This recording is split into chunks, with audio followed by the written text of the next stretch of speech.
स्याद्वादनय षट्द्रव्य गुण पर्याय और प्रमाण का, जड़ कर्म चेतन बंध कार कर्म के अवसान का, कह कर स्वरूप यथार्थ जग का जो किया उपकार है, उसके लिए जिन वाणी माँ को वंदना शतबार है, वंदना शतबार है।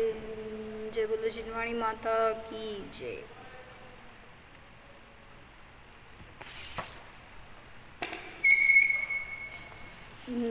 पंचास्तिकाय संग्रहामध्ये 83 नंबरची गाथा चालली होती, तर त्याच्यामध्ये आपण परवा बघत होतो की नयाचं वर्णन कसं घटवलं.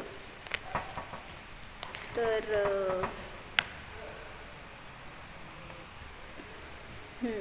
काय सांगितलं होतं की धर्मद्रव्य हे अचेतन आहे.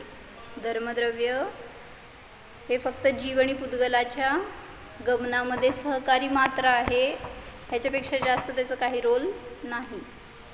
म्हणजे धर्मद्रव्याचं अस्तित्व स्वतंत्र आहे, त्याचं कार्य स्वतंत्र आहे आणि जीवाचं कार्य स्वतंत्र आहे. जीव धर्मद्रव्यामध्ये काही करत नाही, धर्मद्रव्य जीवामध्ये काही करत नाही. इथपर्यंत सगळं वर्णन बघितलं होतं. गाथेमध्ये काय सांगितलं त्यांनी की धर्मद्रव्यामध्ये स्पर्श रसगंध वर्ण हे गुण नाहीत. मग आहेत काय, तर सांगितलं ते असंख्यात प्रदेशी आहे, लोकाकाशाला व्याप्त करून राहणारं आहे, त्याचे प्रदेश परस्पर स्पृष्ट आहेत, अखंड आहेत आणि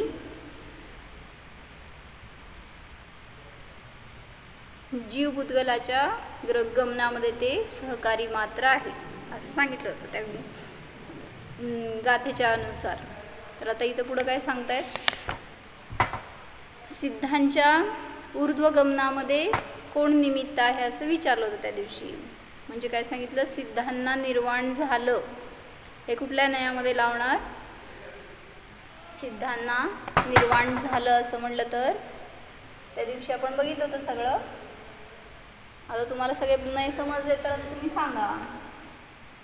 व्यवहार न्यायाचे भेद करताना आपण काय केले होते, 2 नाही केले. काय, सद्भूत व्यवहार नाही. सद्भूत म्हणजे काय, सत म्हणजे आहे, मग जे आहे रूपाने सद्भूत असं आहे, असं आहे रूपाने जे कथन करणार त्याला म्हणलं सद्भूत व्यवहार नाही. पुढं असद्भूत म्हणजे जे खरं नाही आहे, नसलेला संबंध दाखवणारा तो नाही, त्याला म्हणलं असद्भूत. मग सद्भूत व्यवहार नाही आहे तो एका द्रव्यामध्ये असतो संबंध, आणि असद्भूत आहे तो 2 द्रव्यात असतो. म्हणजे मला 1-2-3-4 असं मेसेज आले होते की ह्याच्याबद्दल जरासं डिटेल समजून घ्यायचं आहे म्हणून म्हणलं तर हेच प्रकरण घ्यावं थोडंसं. मग मी तुम्हाला वाक्य देणार आहे आणि तुम्ही मला आन्सर देणार आहे आज. म्हणजे समजलं असेल परवा दिवशीचं तर सोपं जाईल, काय अवघड नाही आहे. फक्त एकदा त्याची कन्सेप्ट कळाली तर काय अवघड नाही आहे. म्हणून परवा काय विचारलं होतं मी, काय सांगितलं होतं, ह्याच्यामध्ये 2 भेद काय केले, म्हणजे हे अस्थिरूप आहे रूपाने कथन करणार, आहे किंवा नाही दोन्ही पण एका द्रव्यातलं कथन करणार तर सद्भूत असं आहे, म्हणजे जीवामध्ये हे गुण आहेत, ही पर्याय आहे असं कथन करणार तर त्याला म्हटलं सद्भूत. आणि असद्भूत म्हणजे असं 2 द्रव्यांमध्ये नसलेला संबंध दाखवणार, मग तो उपचाराने असेल किंवा अनुपचाराने असेल. मग 2 द्रव्यात असणारा संबंध दाखवतो तो असद्भूत व्यवहार नाही. प्रगती ते आहे का माझ्यासमोर, तुम्ही नाही समजलेलं विचारा म्हणजे सांगता येते. लिहून घ्या काय चाललंय प्रकरण म्हणजे समजतंय. अनिता काकी माझ्यासमोर बसा. अनुजा भाभी आहेत का, कोण आहे?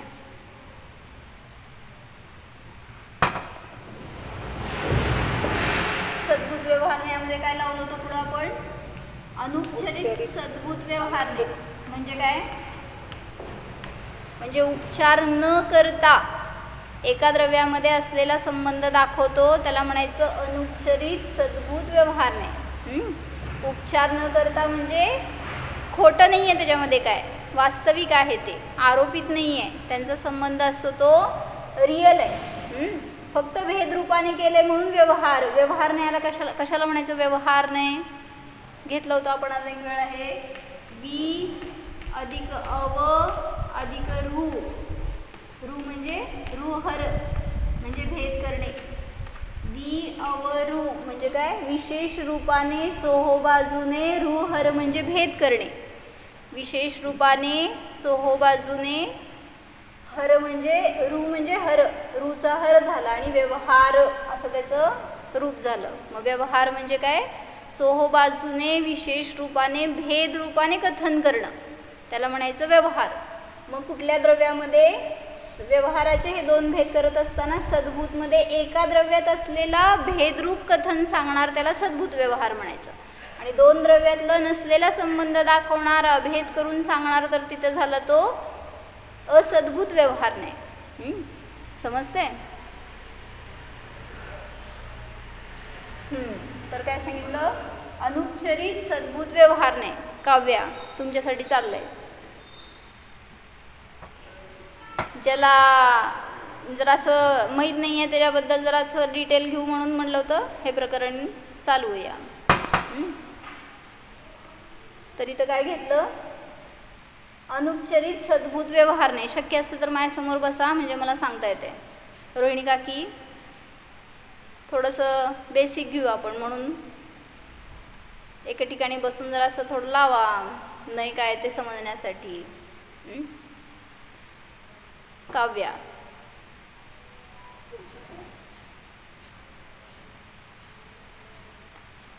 म्यूट आहे म्यूट. हो बसते दीदी. घेऊन बसा वही पेन म्हणजे समजते तुम्हाला पण काय चाललंय ते. काय सांगितलं? आता तुम्ही सांगा मला काय समजलं? व्यवहार म्हणजे काय? निश्चय म्हणजे काय सांगा पहिला? आहे ते सत्य. निश्चय नाही म्हणजे जसं आहे तसं वस्तूचं कथन करणारा त्याला म्हणलं निश्चय नाही. व्यवहार नाही म्हणजे उपचारित कथन. व्यवहार म्हणजे भेद रूप म्हणायचं. निश्चय म्हणजे अभेदाचं कथन आणि व्यवहार म्हणजे भेदरूप कथन. कुठं बसलाय तुम्ही? रोहिणी काकी मला दिसेना तुम्ही.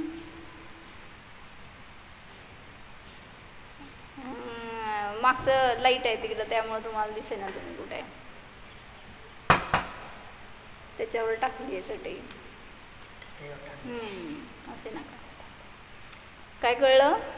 निश्चय म्हणजे काय? अभेद रूपाने कथन करणार त्याला म्हणायचं निश्चय. एका द्रव्यात किंवा जसं आहे तसं वस्तूचं कथन करणार आणि जाणणार तो विषय दाखवणार त्याला म्हणलं निश्चयने.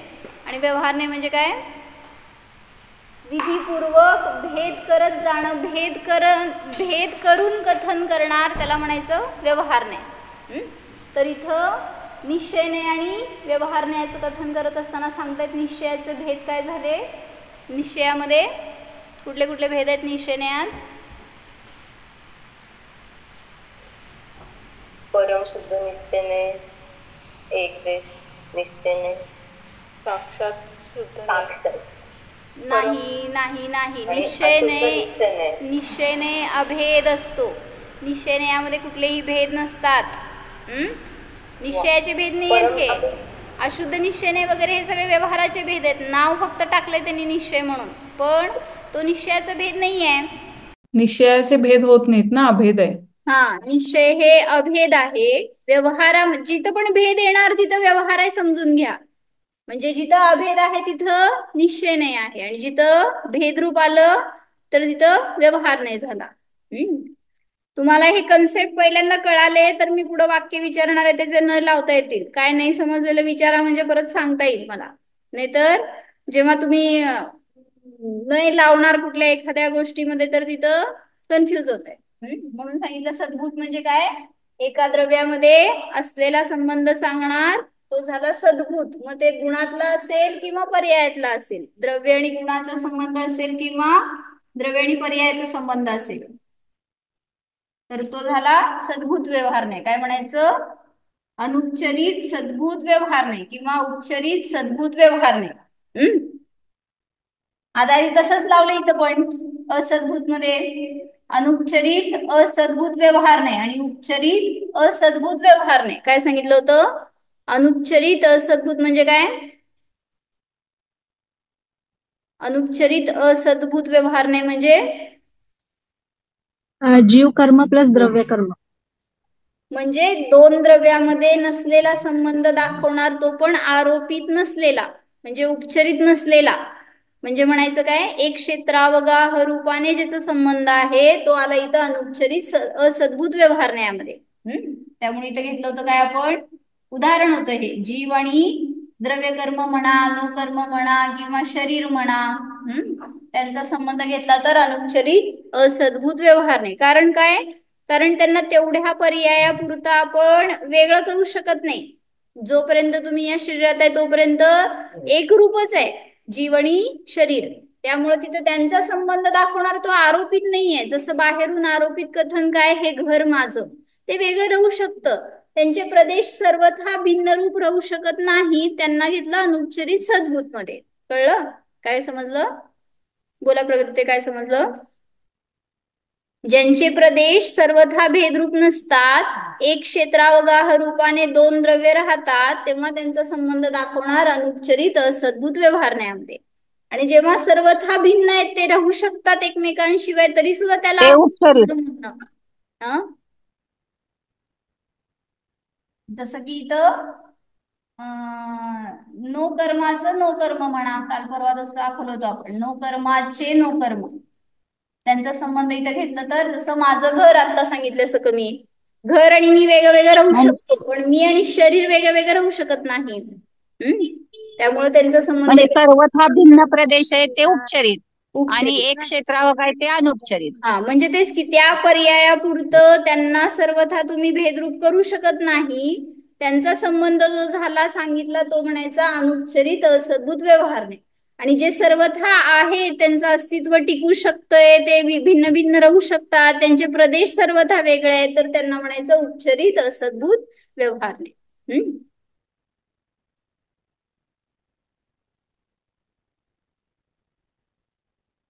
आई आहेस का समोर? घेऊन बस वही.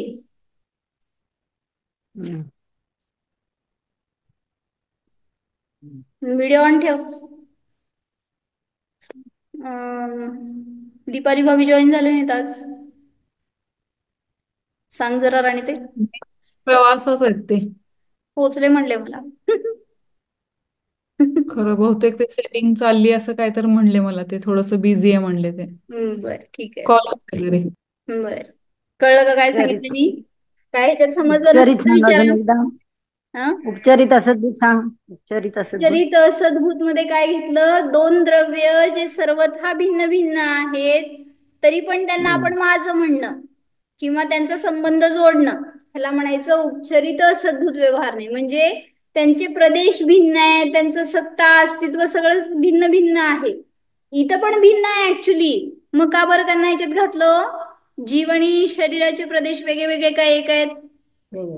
मग इथं का घालायचं? घालायचं वेगळं होऊ शकत नाही. हा, म्हणजे राहू शकत नाही आता त्या पर्यायापुरतं. म्हणूनच म्हटलं वर्तमानात त्या पर्यायापुरतं जर त्यांच्यामध्ये भेद करू शकत नाही आपण, तर त्यांना इथं घालायचं. कारण तो पण दोन द्रव्याचा संबंध आहे, पण एक क्षेत्रावगाह रूप राहिलेत म्हणून. आणि इथं जेव्हा करणार त्यावेळेस ते सर्वथा भेदरूपच आहेत, राहू शकतात ते भिन्न भिन्न. त्यांचा संबंध घेणार तर तो झाला उपचरित असद्भूत व्यवहार नाही. समजलंय? हो म्हणला तर आता प्रश्न विचारणार आहे सगळ्यांनी. नाही ते हे आता तुम्ही सांगितलं ना अनुपचरित सद्भूतला रिअल जसं असेल तसं. हा, हे सगळं रिअलच आहे ऍक्च्युली, फक्त भेद रूपाने कथन आहे. मग द्रव्य आणि गुणात असलेला भेद आणि द्रव्य आणि पर्यायात असलेला भेद, म्हणजे खरं कथन आहे ते सद्भूत मध्ये येणार आणि जे खोटं कथन आहे ते असद्भूत मध्ये येणार. म्हणजे आता हे द्रव्य आणि गुण हे रिअल सांगितलं ना, मग तसं द्रव्य आणि पर्यायाला काय उपचार सांगायचं का? फक्त? हा म्हणजे ऍक्च्युली आहे तो पण संबंध, त्या द्रव्याचीच पर्याय आहे ती, पण ते स्वरूप नाहीये त्या द्रव्याचं. मग ते काही काही क्षणासाठी आहे म्हणा, किंवा क्षणिक आरोपित आहे. रूपाने ते माझं म्हणलं गेलं असं म्हणा, तर त्यांचा संबंध झालाय किंवा इथं कायम आणि इथं क्षणिक असं घ्यायचं का?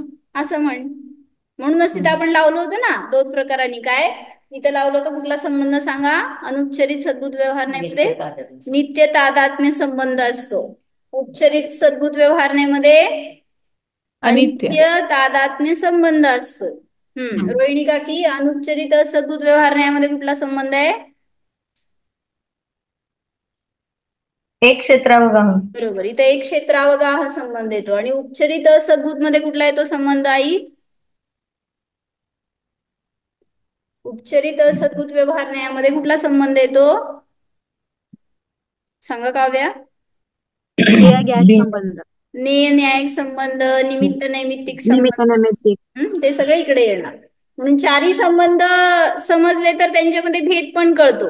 म्हणजे कुठला भेद कुठं करायचा या अपेक्षेने. परवा काय लावलं होतं आपण? सिद्धांना निर्वाण झालं, कुठला न्याय सांगा? उपचारित सद्भूत हा, काय म्हणले हो? सिद्धांना निर्वाण झाला असं म्हणलं तर कुठला न्याय झाला? सिद्धांना निर्वाण झालं असं कसं म्हणायचं? तेच ते जे काय मुनींना निर्वाण झालं, अभिप्राय समजून घ्या. उपचरित सद्भूत का? हा का? म्हणजे त्यांची पर्याय आहे ती. बरोबर, निर्वाण झालं म्हणजे प्रगट झालेली पर्याय आहे, त्यामुळे ते पर्यायाचा द्रव्याशी संबंध झाला म्हणून तिथं उपचरित सद्भूत व्यवहार नाही. मग आता जी पण पर्याय सांगणार ना, त्याचा गुण सांगायचंय तुम्हाला, कुठला गुण आहे. जसं आता इथं म्हणले मी की माझ्यामध्ये क्रोध आहे, कुठला नाही आहे? अनुपचरित उपचरित असद्भूत. सद्भूत व्यवहार नाही. सांगा तेच वाक्य मला या चारीमध्ये सांगा. चार नाही, इथं तरी सांगा, जाऊ दे. मग क्रोधी आहे कुठं गेलं? इथंच गेलं की उपचरित सद्भूत व्यवहार नाही. इकडं काय लिहायचं हो त्याला? चारित्र्य गुण घ्यायचा इकडे. हा, काय सांगा? माझ्यामध्ये चारित्र्य गुण आहे. बरोबर, माझ्यामध्ये चारित्र्य गुण आहे असं म्हणलं तर अनुपचरित सद्भूत व्यवहार नाही. लिहा, काय म्हणले? पेन नाही काय? लिहा. माझ्यामध्ये चारित्र्य गुण आहे म्हणलं तर अनुपचरित सद्भूत व्यवहार नाही. आणि त्या चारित्र्य गुणाची ही विभाव परिणती आहे. माझ्यामध्ये क्रोध आहे, तर ते झालं उपचरित सद्भूत व्यवहार नाही. कुठे गेला रोहिणी काकी?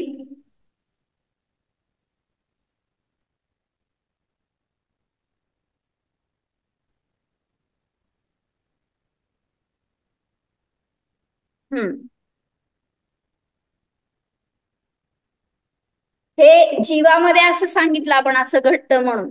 जेव्हा पुद्गलामध्ये घडतं त्यावेळेस तिथं परमाणूच्या अपेक्षेने जे सांगणार ते सगळं सद्भूत मध्ये जातं. काय सांगणार काकी? परमाणू हे पुद्गल द्रव्य आहे, आणि जे पण तुम्ही स्कंधाचं वर्णन सांगणार ते सगळं इकडेच जाणार. त्यामुळे परमाणूचं द्रव्य गुण आणि परमाणूची पर्याय ह्यांचं कथन सद्भूत व्यवहार न्यायामध्ये येणार, आणि बाकी सगळं कुठे येणार? असद्भूत व्यवहार न्यायामध्ये. मला क्रोध झाला हे असद्भूत मध्ये आलं का? अनुपचरित मध्ये? नाही नाही, मला क्रोध झाला कुठला नाही? उपचरित सद्भूत ना? काव्या, हा, क्रोधी पर्याय आहे. पर्याय आहे. मग कुठला नाही उपचरित करायचा? सद्भूत. सद्भूत, उपचरित सद्भूत. सद्भूत. उपचरित सद्भूत व्यवहार नाही. बरोबर. त्यामुळे असद्भूत मध्ये नाही घालायचं, कारण क्रोध भिन्न आणि मी भिन्न असं नाही राहू शकत. आता हे सामान्य आगमाच्या अपेक्षेने कथन चाललंय बरं का, अध्यात्मामध्ये अजून सूक्ष्म बदलतात नाही, पण एवढं सामान्य तरी समजून घेऊ आपण. मी विचारू वाक्य आता तुम्हाला. हम्म. अभव्य जीवाचे मिथ्यात्व, कुठला नाही आहे? उपचरित सद्भूत. का? पर्यायच आहे ना ती. उपचरित सद्भूत व्यवहार न्यायामध्ये येणार. अभव्य जीवाचं मिथ्यात्व म्हणले मी. आता तिथं तुम्ही म्हणलेलं नाही पण बरोबर आहे. कसं लावायचं सांगा? ती जीवापासून एकत्र काय म्हणायचं? मिथ्यात्व हे काय म्हणायचं? पर्याय. मिथ्यात्व हे द्रव्य कर्म घेतलं तर बरोबर, पण हे भाव कर्म म्हणून भाव घेतले तर इथं आलं. काय कळलं? अभव्य जीवाचं मिथ्यात्व कर्म असं जर म्हणला तरी द्रव्य कर्म लावलं तर कुठला आला हो? अनुच्चरित सद्भूत व्यवहार नाही येणार. आणि जर जीवाचे भाव म्हणून घेतलं आपण त्या अभव्य जीवाचं मिथ्यात्व हे परिणाम, तर कुठं आलं? उच्चरित सद्भूत व्यवहार नाही. काय समजलं अनिता काकी? समजलं का नाही समजलं? नाही समजलं? अभव्य जीवाचं भाव कर्म घेतलं कुठल्याही तर जीवाचं असू देत, भाव कर्माचा संबंध इथे येणार. इथं द्रव्य कर्म आणि नो कर्म, हे कर्म आहे बरं का. द्रव्य कर्म आणि नो कर्माचा संबंध जीवाशी तो नाही इकडे येणार, कारण हे पौद्गलिक रचना आहे. मग पुद्गलाचा संबंध जिथे दाखवतो तिथे दोन द्रव्यामध्ये म्हणजे असद्भूत मध्ये जाणार, आणि जीवाचे भाव घेत असताना आपण उच्चरित मध्ये येणार. म्हणून तुम्ही जेव्हा नाही सांगता त्यावेळेस असते बरोबर, फक्त कुठल्या विभक्षीने तेवढंच क्लिअर करायचं. आता हे वाक्य मला इथं सांगा. अभव्य जीवाचं मिथ्यात्व हे मी लावलं इथं उच्चरित सद्भूत व्यवहार नाही मध्ये. इकडे सांगा काय येणार मग? फक्त काय मिथ्यात्व परिणाम येणार का? काय चेक करायचं? पर्याय जर आहे तर त्याचा गुण कुठला आहे ते घ्यायचं आणि गुण. लावायचं. जीवाचे पारिणामिक भाव. नाही नाही. मिथ्यात्व मिथ्यात्व ही हे कुठल्या गुणाची पर्याय हे श्रद्धा काढायचं आणि तो गुण इकडे घालायचा. काय? हा श्रद्धा गुणाची. श्रद्धा गुण. मग सांगा काय येणार तिथं? माझ्यामध्ये अभव्य अभव्य जीवाची श्रद्धा. जीवामध्ये अभव्य जीवामध्ये अभव्य श्रद्धा गुण आहे. काय श्रद्धा गुण समजलं? आहे. अभव्य जीवाचं मिथ्यात्व असं म्हणले ना मी, मग त्यामुळं पर्याय घेतली तर इथं आलं, आणि मग अभव्य जीवामध्ये असणारा श्रद्धा गुण असं भेद केला तर इथं आलं. समजले? म्हणजे कुठलाही पर्याय असू दे त्याचा गुण बघितलं तर इकडे येणार संबंध, आणि गुण घेतला तर त्याच्या पर्यायाचा संबंध घेताना इकडे येणार. माझ्यामध्ये श्रद्धा गुण आहे. माझ्यामध्ये श्रद्धा गुण आहे हे भेद रूपाने कथन झालं ना, म्हणून व्यवहार नाही आहे. तर निश्चयने सांगा त्याच वाक्याचं मला.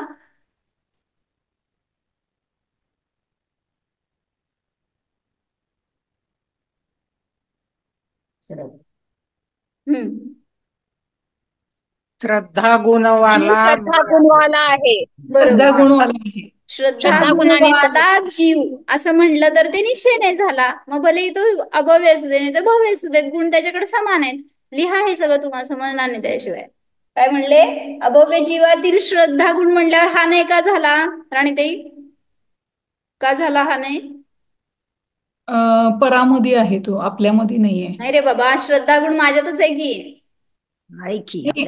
हे आपण मिथ्यात्व घेतलं ना, ते मिथ्यात्व इकडे आलं पर्यायामध्ये. सॉरी अभव्यामध्ये घेतलं. अभव्य असू देत, भव्य असू देत, माझ्यात म्हण. माझ्यामध्ये असणारा श्रद्धा गुण असं जर मी म्हणलं तर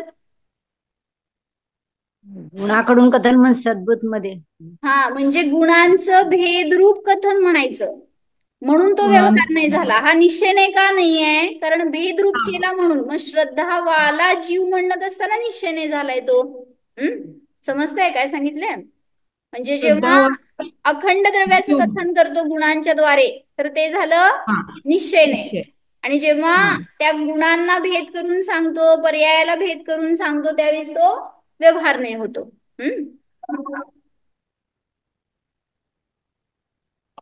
दिसतंय का पूर्ण बोर्डवरच? हो. म्हणजे जीव मी श्रद्धावाला आहे असं जर म्हणलं तर ते निश्चय का तर अभेद आहे तो. बरोबर. कारण कोणाकडं फोकस होते ते बघायचं. जेव्हा मी श्रद्धावाला असं म्हणतोय त्यावेळेस तिथे जीव दिसला का श्रद्धा गुण दिसला? जीव. हा, मग कोण दिसलं ना त्याच्या अनुसार ते नाही लावलं जातं. मग गुणातून अखंड द्रव्य दाखवलंय तर ते निश्चयच आहे. आणि माझ्यामध्ये श्रद्धा गुण आहे म्हणल्यावर काय दिसलं तुम्हाला? पर्याय नाही, गुण आहे तो. म्हणजे अंश दिसला, म्हणून इथं हा नाही झाला. आणि जेव्हा पर्याय दाखवतो त्यावेळेस ती पण अंश आहे, ते पण क्षणिक अवस्था आहे जीवाची, म्हणून त्याला इकडे घेतलं. व्यवहार नाही आमचे. गुणाकडून म्हणजे अभेदवृत्ती होते नाही. गुणाकडून अखंड द्रव्याचं कथन म्हणजे अभेदवृत्ती. ते पण घ्यायचं होतं ऍक्च्युली, 4 नाही मला. पण तुम्ही आता पहिला मला ह्याचे वाक्य सांगा पटापट. आणि एकदा ते सेंटेन्स कुठलं? आता काकू काय म्हणले गुणाकडून अखंड द्रव्याचं कथन म्हणजे अभेद वृत्ती, किंवा त्यालाच म्हणायचं निश्चयने, त्यालाच म्हणायचं अभेद कथन. आणि जेव्हा गुणांना किंवा पर्यायाला भेद करून सांगितलं किंवा पर्यायाचं कथन नुसतं सांगितलं तरी सुद्धा ते व्यवहार नाही झाला. मग पर्यायातून अखंड द्रव्याचं कथन केलं तरी सुद्धा तो व्यवहार न्यायचा आहे.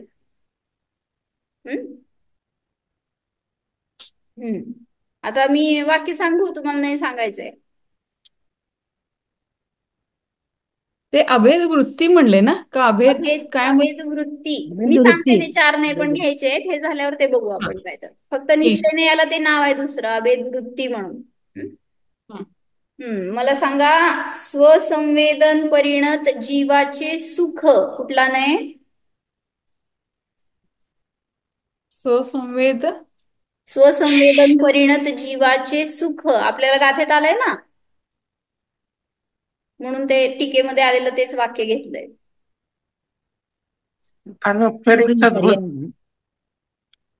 अनुपचरित सद्भूत आहे. परिणत जीवाचे सुख कुठं जाणार? कोणाची ती हे हे अनुपचरित कळालं तर ते रिअल काय आहे त्याचं? अनुपचरित म्हणजे सद्भूत आहे, उपचरित सद्भूत व्यवहार नाही. कारण सुख ही पर्याय घेतली ना, त्या परिणत असताना त्या जीवाचं सुख तो भोगतोय, तर ती एक समयवरती पर्याय आहे शुद्धोपयोगाची. मी म्हटले असते सर की त्या जीवाचं सुख गुण किंवा काय आनंद गुण, तर स्वसंवेदन परिणत घेतले ना, म्हणजे त्या समयातली परिणतीची ती अवस्था दाखवायची आहे. मग त्यावेळेस तिथं येणार कुठला? उपचरित सद्भूत व्यवहार नाही, कारण पर्याय दाखवली. परिणत असताना त्याचं सुख जे काय त्याला मिळतंय, तर ती पर्याय म्हणजे म्हणून उपचरित सद्भूत व्यवहार नाही झाला.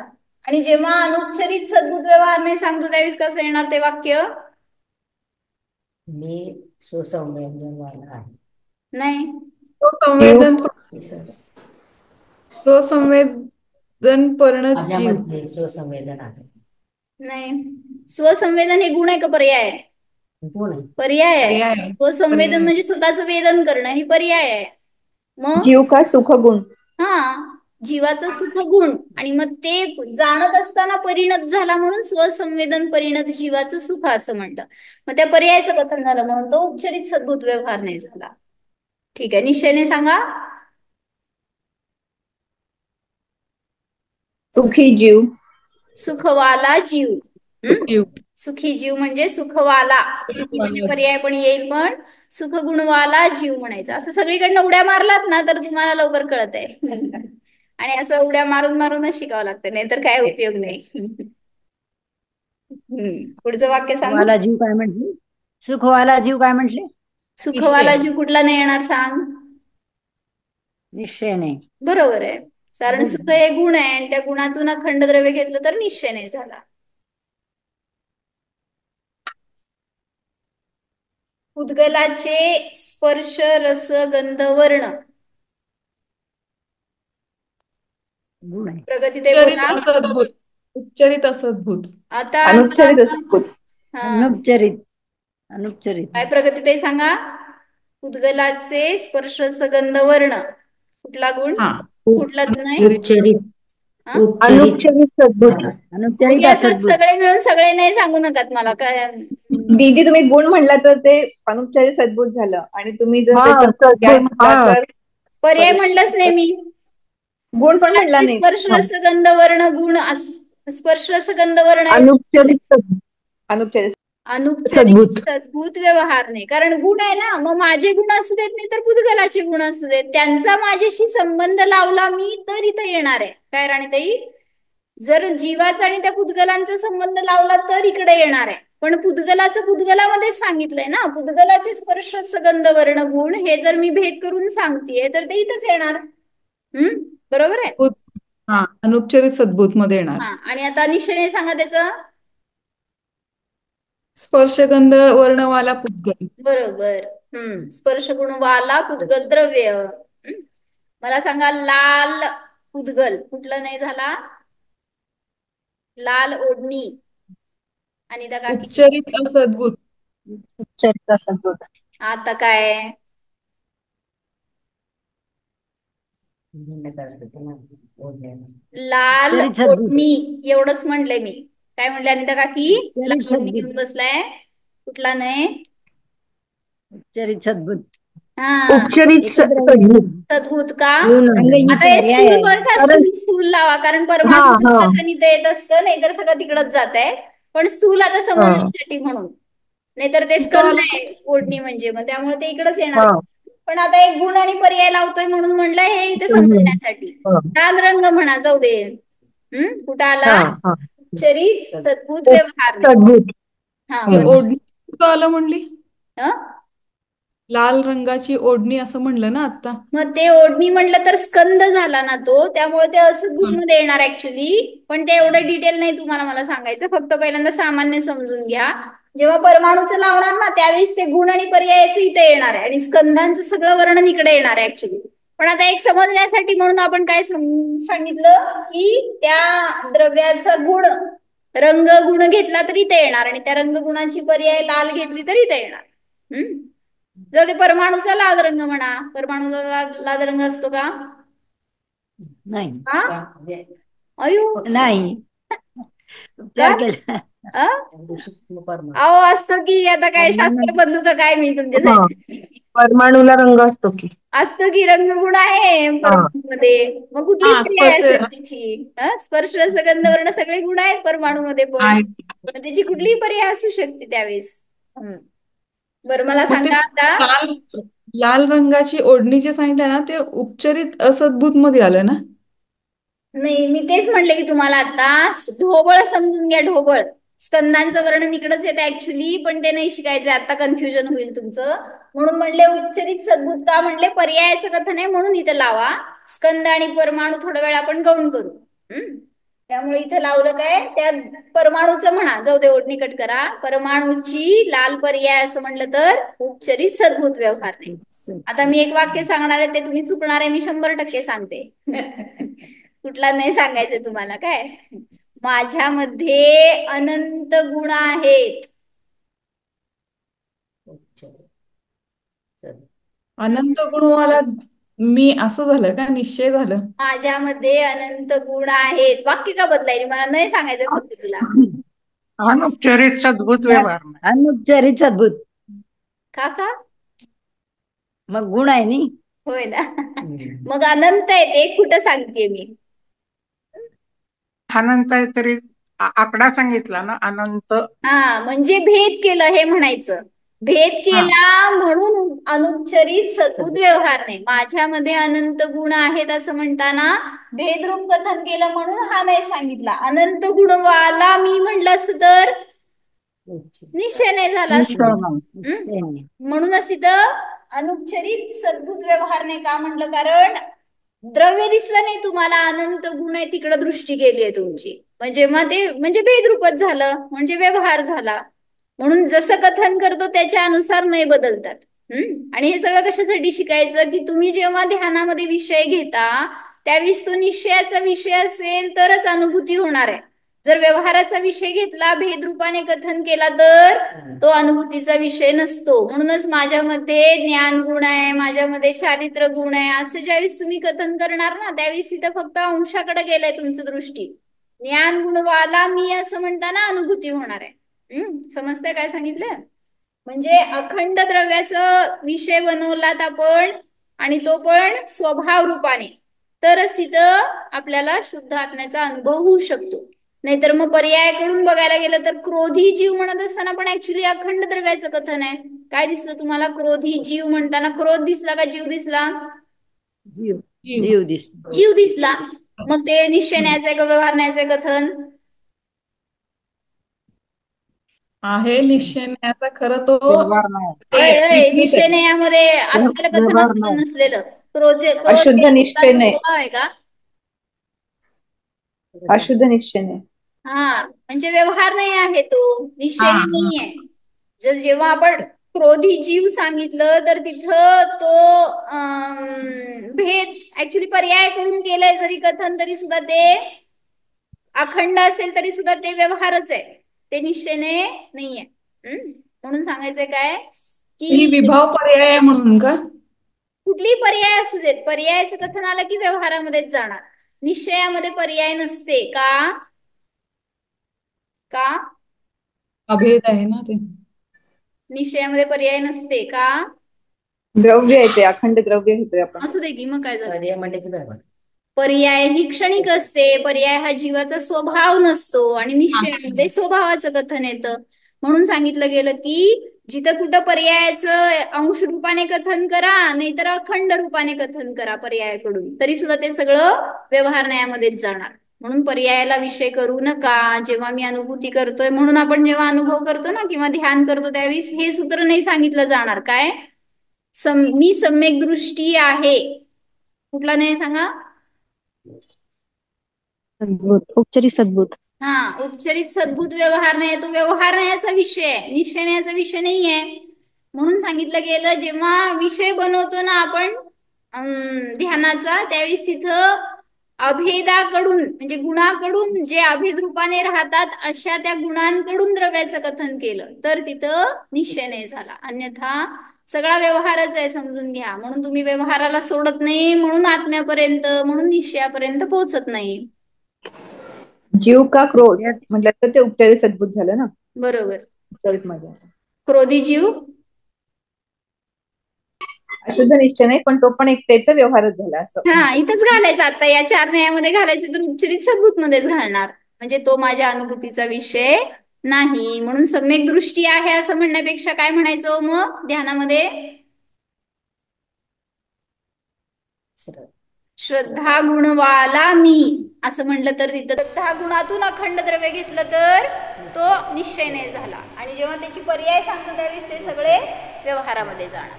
म्हणून फक्त एवढं टॅली करायचं की ध्यान करताना मी पर्यायाला विषय केलंय का द्रव्याला केलंय किंवा माय स्वतःला केलंय का भेदाला केलंय का अभेदाला केलंय, ह्याचा निर्णय झाला तर आपल्याला समजतं की आपण योग्य विषय धरलाय की नाही. मग विषय योग्य असेल, साधन योग्य असेल तर फळ सुद्धा आपल्याला यथार्थ मिळणार. म्हणून ज्याला अनुभव ज्याला अतींद्रिय आनंद मिळवायचा त्याला विषय, त्याचा एकतर विषय चुकतोय नाही तर साधन चुकतंय. आणि तुम्ही बदल कुठं करायला जाताय? फळामध्ये. मग फळ तर चांगलं पाहिजे, पण विषय आणि साधन चुकलं तर फळ चुकीचंच मिळणार. म्हणून सांगितलं की जर आपल्याला अजून सुख मिळत नाहीये, जर आपण अजून सम्यक दृष्टी झालो नाहीये, तर कुठं बदलायचंय? फळामध्ये बदलायला जाऊ नका, तिथं पुसू नका.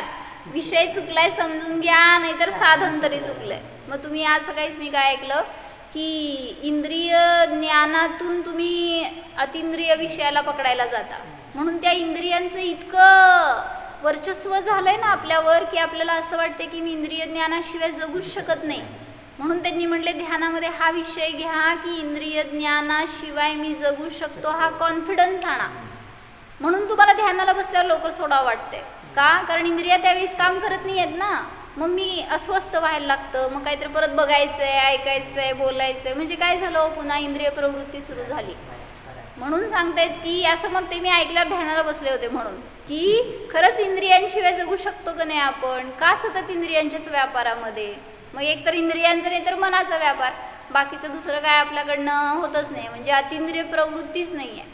म्हणून सांगतायत की प्रयोग करायला पाहिजे. कसा आहे मी? अतिंद्रिय स्वरूपी आहे. त्याला जर अतिंद्रिय ज्ञानाने जाणलं तर सम्यक दर्शनाची प्राप्ती सहज होते. समजलंय काय? विचार की शंका असली तर काय समजलं? हो, जाणं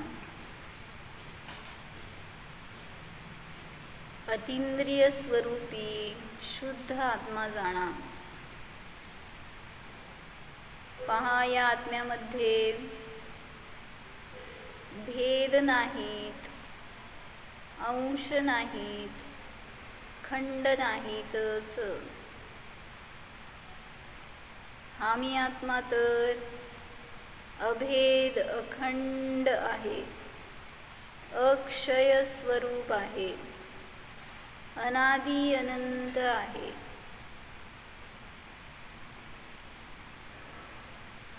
सर्व नयांच्या अतीत शुद्ध आत्मा जाणा.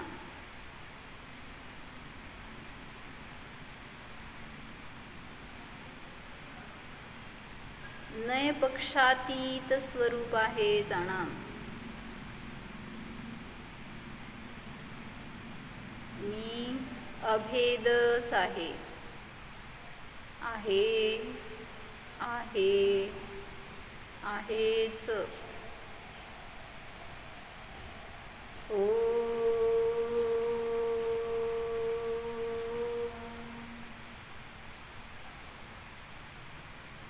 विसर्जन.